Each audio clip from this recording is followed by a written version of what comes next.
just listen to your heart and don't wait for it to come find you. I feel like people just, know these things about themselves and they wait. Maybe somebody will see it or hear about it or something, but it's just like, go for it. Just go for it. And listen to the little whispers that you may have. Maybe everybody could just think about, okay, what am I doing while listening to this podcast? And then they can think, wow, well, I do this, so that could actually help people, and just think about ways that could possibly impact. Welcome to the Going Big podcast. I'm your host, Kevin Gentry, and this is the place where we celebrate bold moves and big ideas. Each week, I sit down with inspiring leaders, entrepreneurs, and change makers who are making a significant impact in their careers and in their communities. Whether you're looking to level up your leadership, pursue your passion, or just get inspired to take your next big leap, this is where those stories come to light. Now, if you're listening on iTunes, YouTube, or anywhere else you tune into podcasts, be sure to hit that subscribe button so you'll never miss an episode. Now, let's dive in to what it means to truly go big. Ladies and gentlemen, welcome to today's episode of the Going Big podcast. I'm your host, Kevin Gentry, and I have a really interesting guest today. In previous podcast episodes, we've interviewed different business leaders and entrepreneurs, a lot of different visionary nonprofit leaders. Today, we have an artist. But it's more than just an artist, as you'll see, and this is just fascinating. My guest today is Polly Gentry. Polly is, as far as we know, no relation to me, Kevin Gentry. We just share the same last name. Polly Gentry is a Kansas-based abstract multimedia artist whose work, which is characterized by a lot of vibrant colors and dynamic movement with a deep personal connection, have really drawn the attention of audiences around the country. And she's featured in a lot of public and private exhibits. She's won a number of awards. How she became an artist is a story in of itself of going big. So, okay, why are we doing this on a going big? Well, that's the first part, is how Polly has used her passion and her gifts to really live a life of purpose and meaning. But then she's taken that a step further to go big with her art by tying it to some amazing stories and then benefiting people more broadly with that effort. And that's what we're going to get into today. But let me tell you a little bit more about Polly, and we'll start the conversation. So Polly was raised in Omaha, Nebraska, and grew up in a home where she was surrounded by the exhibition of creative works of art. Her father was a well-regarded architect there in Omaha. Her mother was a skilled seamstress. They both expressed themselves in that creative way. Their home was full of great art by Picasso and Chagall. And so she was exposed to this and she was interested in it, but she didn't pursue her gifts until later in life. She was juggling a lot of life's responsibilities. She decided to pursue this. And as I say, her work is now nationally recognized. But what really got me is we ran into each other a few weeks ago, and as I told Polly, I feel like this was providential. I was at a reception, and she was the first person I spoke to, and she told me the story of what happened in 2021 during the troop withdrawal from Afghanistan, and how when she witnessed what was going on, she was moved to express that, especially with respect to the 13 U.S. servicemen and women who lost their lives that day and paid the ultimate price, to express that through art, and then to express it further by giving back to servicemen and women and their families. So that's the story today. But Polly, I want to take this back to really your special gifts. Let's start. When was it in your life that you decided that you had this passion, you had this gift, but you wanted to do more about how to express it?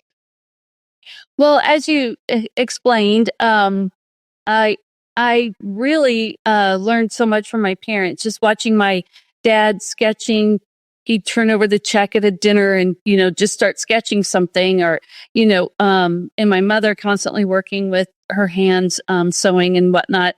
I just constantly was doing something with my hands as well.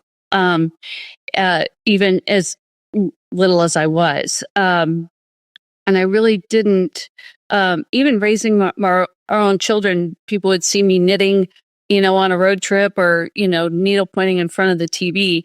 And it wasn't until our youngest started driving herself to school, and I then had another 2 extra hours to my day that I thought I need to fill my time up. And I thought, why don't I take an art class? I've always been interested, and I've never really given myself the time to do that for myself. So I signed up for art. So, okay, there are plenty of people who then pursue, not everybody has a gift for art. There's a very small group of people, but you found that was your gift, your creative gift, and you pursued it. But most people who do that, express themselves, but don't necessarily look for the sort of going big impact, the much bigger impact. And I know that wasn't immediate with you, but tell us a little bit about the Flags of Honor series and the whole story behind that and how you saw the consequences of it. Oh boy. Well, I took a lot of abstract classes. I felt very comfortable with, making a stroke on a canvas and then letting it speak to me. And I quickly learned that my art became a conversation with the canvas. And so whatever I was feeling like expressing, I generally could get it out on the canvas. And so when we were watching TV and, had Nora O'Donnell on and we're listening and watching the horrifying pullout of Afghanistan, night after night, I would sit there and listen. And at one point, I just started scrolling Instagram looking for these kids that died. As the names started to filter out, I thought, I'm going to go find them on Instagram. So then I'd read their whole Instagram story. And then I started seeing that they were friends. I'd see, I'm like, wait, there's, Hunter in her pictures and, or something. And it really got to me. And then you'd start reading family writing on their posts, even though they're past, about, their grief and their sadness. And so at one point, I think it was in the first week that I thought, I've got to do something. I've got to paint some flags. I just feel like, I had painted a lot of flags through the pandemic and, expressing my feelings. And so I thought, well, I'm going to go over to the art store and buy 13 canvases and I'm going to see what comes up. So I laid them all out on my floor and just imagined what Afghanistan must have looked like, just the ugliest colors you could think of. And just put my heart and soul onto all 13 at the same time. It was like one big painting. And then I thought, okay, I'm ready. I'm going to take each painting and I'm going to, just read about every single soldier. I found their obituaries. I found their family. I found their, I said their Instagram, any article from their hometown I could find. I would read and understand more about them. And then I would just go paint the flag that I thought best represented that soldier at that time. And then I would take a story and put it on the back of each flag. And that's how all 13 developed. Wow. Well, there's a lot more to this story, and I want to unpack that. But would you say a little bit more about art as an expression? And you've said this before, it's on your website, that for you, it's an expression of your soul. And that's hard even to really describe. But I guess in some ways for us, if you learn to play the piano or type or things, it becomes riding a bicycle becomes personal knowledge. You don't kind of think about it. It just comes out, you do it. But for you, art, it's an amazing expression. Tell us more about sort of how it is, in your view, an expression of your soul. Oh, it's about a feeling you get when you really start to have a conversation with the canvas. Like, you can take all the classes in the world and everything, but when you actually make a stroke on the canvas and you feel that exhilaration, it's like, that was right. That was good. That's what I wanted to say. And when you just let yourself get in that zone and do that, or when I let myself get in that zone, I should say, I think that's my most favorite time in the studio.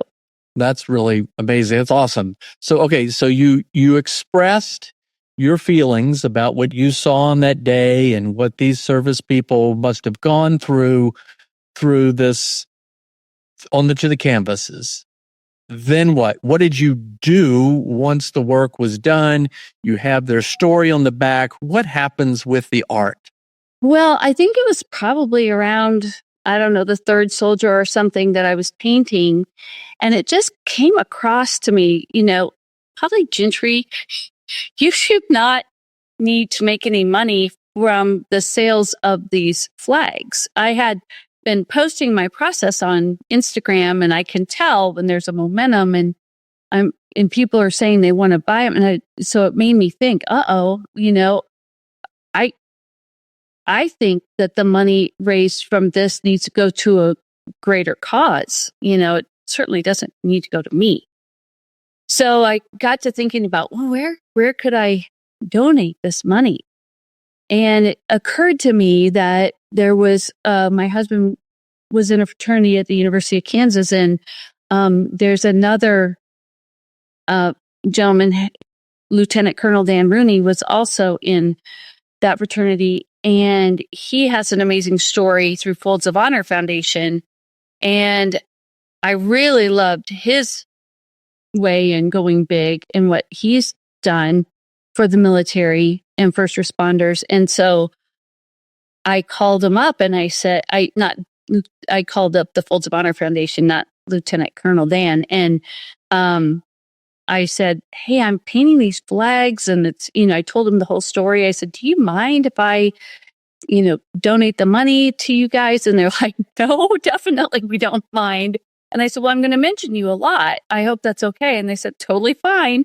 And so that's what I did. And the Kansas City Folds of Honor connection let me know that they were getting ready to have their gala, and that they would love one of those flags to donate or to auction off. And so I said, yeah, sure, that'd be wonderful. And so we selected the Nicole Gee flag for that auction. And I think that flag sold for $2,000 that night. And Nicole Gee was the soldier, if you're not familiar, she was the one that sort of was the face that they'd always show, because she was carrying the child out from something. And anyway, that was a picture that I kept seeing. And so that's the one we donated. But all the others sold, and all the money went to Folds of Honor. So I feel really good about that. Wow. Well, two more things. Well, first, and it's thanks to your husband that I've really gotten to know about Lieutenant Colonel Dan, and I've heard him speak subsequently, and he has his own going big story. I've got to get him on to tell that story. Yeah. He's a extraordinary military pilot. But could you do enough about his story just to share briefly how he started the Folds of Honor Foundation? Well, I certainly won't do it justice, because he's a pretty impactful speaker. But he was on an airplane flying somewhere, and he was sitting next to a gentleman who I believe was a soldier himself. And he was on the plane to escort his brother home, who had been killed in service. And so the pilot came on, and this is so sad. The pilot came on and said, he asked everyone if they could please remain seated on the plane, because there was a fallen soldier who needed to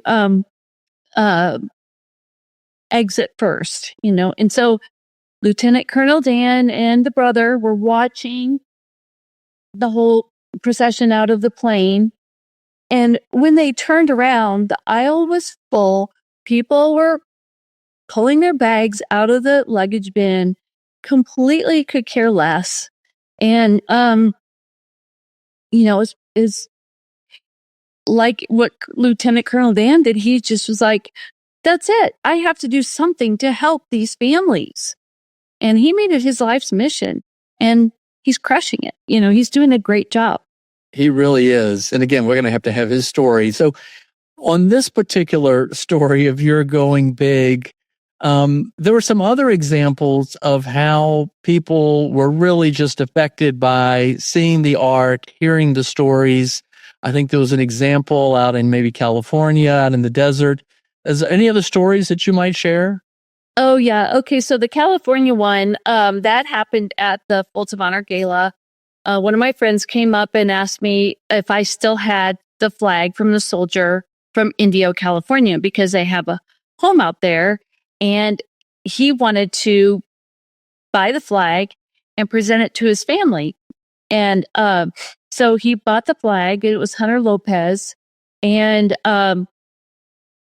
he took it to the framer out in California and told her the whole story. And she said, well, oh my goodness, I am not going to charge you for this. I'm going to frame this for you for free.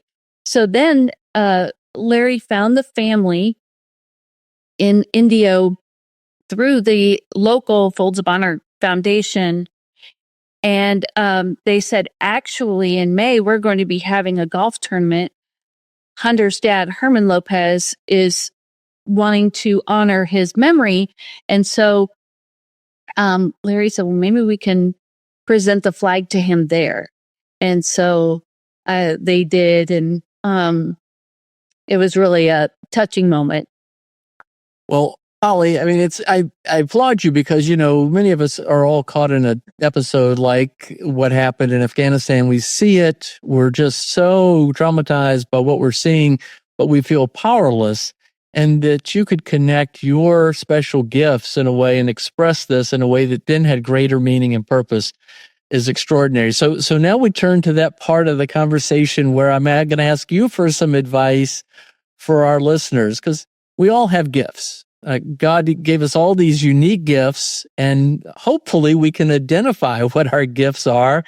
Maybe they're in business, maybe they're in sports. You've identified them in art. You have other gifts. Others have gifts for leadership. What advice would you give to anyone to really think about how they can act on their gift and go big? Just even through your personal story about how you did that by finally acting on your special gift for art. Oh boy. Gosh, I keep looking for that same moment again for myself, because that moment when it came over me was just incredible. And so if anybody ever feels, like, gosh, I could really do something about that, to just go for it, in any way, shape, or form, whether it's time or, fundraising or something. But that was a really special moment. And every flag that I paint now, still, the proceeds go to the Folds of Honor Foundation. But I haven't really had, luckily, a really tragic event like the Afghanistan soldiers for me to paint about. Well, I have another question for you. When I was young, I did a little bit of art. I'm not very good, but a friend of mine and I got a booth at a local craft exhibition and tried to sell our art. And I think between us, we covered half the cost of the booth. For those who have a gift for art, it's not a great way to make a living. People don't always appreciate what you've created. Any advice to those who are motivated or gifted in this way about how to think about making this a sustainable business, something that you can actually survive on? I've had a lot of struggles as being an artist, and I think I share this with a lot of my co-artist friends that I have. The business side of things isn't my forte. And the marketing isn't my forte for sure. But it's just a matter of trusting yourself and being, just oh gosh, get help where you can. If you have somebody that can, I've had people advise me on how to manage my business side, and that's been really helpful. And luckily we have Instagram that you can just, post a video, and that's like my best form of advertising. I don't have to really think about it. And so the more you share, it's shocking how people really gravitate towards it. So, and actually it was one of my followers who helped me with my business side of things. I asked my husband for help, and he said, "Oh, I think it's a good exercise for you to learn how to do that." And I'm like, "But no, it's really hard." But if you really just keep at it, it's surprising how the momentum picks up, and you just keep going. And before you know it, your accountant's kind of happy with you. And then you're like, wow, okay, I can do this. Well, that's another good point. We always get this advice about persistence and, just keep trying, keep trying. It takes time to pay off. And we don't always have that patience or even have the ability necessarily, if we're trying to support ourselves or our family, to wait till that moment. But was there a particular milestone for you? I mean, how did suddenly yours begin to get so much recognition? Well, it was in my art class. I had two art instructors that I can think back to that were really the ones that, there was one who just encouraged me to, have the conversation with the canvas. And then there was the other one who I was working on a piece of the pinned hearts that I do, the cut out little hearts. And he walked over and saw me working on it. He said, "You should enter that in the national exhibition coming up." And I was like, "Me? In a national exhibition? You've got to be kidding me." And he goes, "No, you really should. It's really good." And so I was like, okay. So I entered it. It got in, and the juror came up to me and he said, "I didn't really know what I was looking at when I saw your artwork, but I knew it caught my eye." And he said, "I couldn't understand what you were doing with the pins. And had I had a larger than a thumbnail to look at, because as a juror, they only get, a very small thumbnail to see the artwork that they're going to select." He said he would have given me an honorable mention for that. And he found that really unique. And so that was encouraging. And so then I went ahead and entered some more, and won another award for a painting, an actual painting that was kind of an award for more of a newcomer, and new artist on the scene sort of a thing. So that was fun. And it just gave me the encouragement to keep going. Wow. Well, that encouragement is so important. But, you mentioned your teachers and mentors are also so, so important to us all. This is terrific. All right, well, what's next for Polly Gentry with respect to this, to your work? Well, I actually have a sort of a fashion theme in my next works, and I want them to be big, really, really big. And it wasn't until we started talking that I thought of another thing I could do, because I had sort of a runway model thing figured out with my pinned hearts, but I got to thinking, why couldn't I do soldiers? That'd be so cool. So anyway, I know that's like super abstract talking, and that people are probably like, "What is she doing?" Well, you've had an interest in the United States and the flag, very patriotic from an early age, and so that's a part of your motivation. Is that right? Oh, definitely. I mean, I was in middle school and I was wearing a POW MIA bracelet. I still remember his name, the name that I wore on the bracelet. I would write letters to him. That's awesome. That's terrific. Well, Polly, I have a couple of wrap-up questions. One, I love to ask every guest, at this point in your life, looking back, what advice would you give a younger version of yourself based on what you now know? Oh boy. What I did with my own kids is we had their aptitudes tested, because we had seen, throughout our lifetime, friends who had gotten into a particular job because they thought it would make a lot of money or something, but they weren't happy. They weren't enjoying what they were doing. And so it, some friends had sent their kids to get aptitude tests done down in Dallas. And so we thought we would do the same. And I took our daughter down in 2013, and my husband said, "Why don't you get your aptitudes taken too?" I was like, "What? What do I need to know?" And it actually helped a lot. It helped a lot. I told them I like to paint. They said I should sculpt, and I said, "But I like to paint." And they said, "You should sculpt."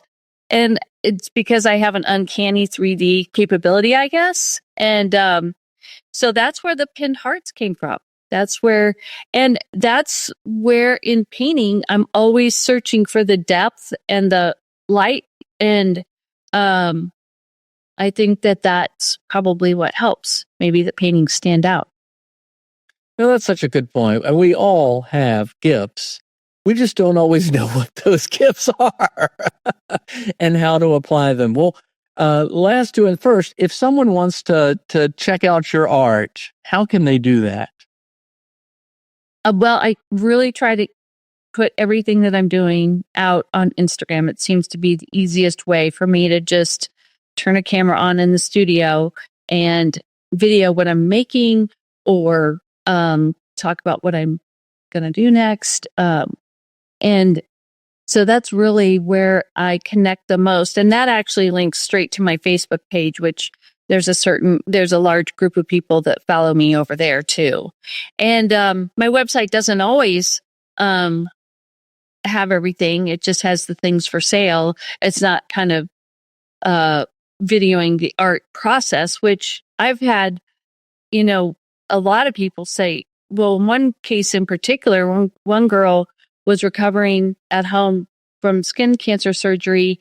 And she said she was just feeling so sorry for herself, and the only thing that would make her happy was to just go watch me create art on my Instagram. And that just made me feel so good. I thought, well, I would have never known, how that can impact people. So I really try to continue to share what I do there in case anybody else is doing the same thing and I don't know. But anyway, so my Instagram and my Facebook are Polly Gentry Studio, and my website is pollygentry.com. Well, Polly, the last question is, and this is the Going Big podcast. I started this because just felt like so many people respond to a big, bold vision that's cast. I mean, we know that, Martin Luther King's "I Have a Dream" speech, which came from his heart that day, he pushed away the prepared remarks when Mahalia Jackson called out from the crowd and said, "Tell him about the dream, Martin, tell him about the dream." And he spoke about that. When those kinds of big, bold visions are cast, people respond. And the whole idea is to inspire others to think big, to cast those big, bold visions, and to go big and act big. So what's your final advice to listeners with respect to your own life? How would you encourage us to think big and go big? Just listen to your heart and don't wait for it to come find you. I feel like people just, know these things about themselves and they wait. Maybe somebody will see it or hear about it or something, but it's just like, go for it. Just go for it. And listen to the little whispers that you may have. And maybe everybody could just think about, okay, what am I doing while listening to this podcast? And then they can think, wow, well, I do this, so that could actually help people, and just think about ways that could possibly impact.